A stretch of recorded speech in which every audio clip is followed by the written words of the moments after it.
2 anos e 4 millóns de euros despois, a Xunta de Galicia dá por rematada a reforma integral da residencia de maiores de Campo Longo en Pontevedra. Seguiremos facendo o necesario e priorizando recursos para que a xente maior poida embellecer como queira e os que optan por unha residencia que teñan todas as comodidades que merecen despois dunha vida de traballo. Habéis estado viendo las instalaciones, el ambiente que tenemos en esta residencia, que queremos y cuidamos mucho, porque lo importante en una residencia es pensar que es un momento más de la vida.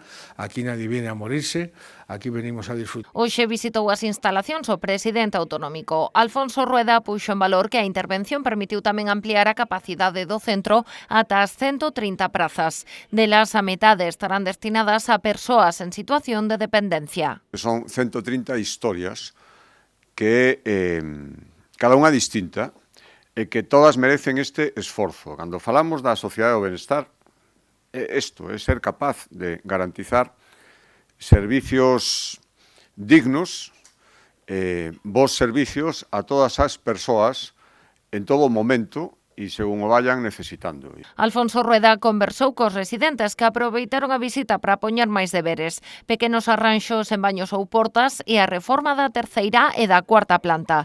Dende Política Social aseguran que a intención é comezar canto antes. Nos atemos o proxecto desa terceira e cuarta planta, como decía o presidente, non para arranxar os solos, tamén os cuartos de baño e as portas, non se fixo ata de agora precisamente para que todos os residentes puderan continuar neste centro residencial mentre se facían as obras da planta baixa e do resto das plantas, co cal, unha vez finalizada esa obra, vamos a proceder agora ao arranxo onde estiveron os residentes durante ese tempo, que na terceira e na cuarta.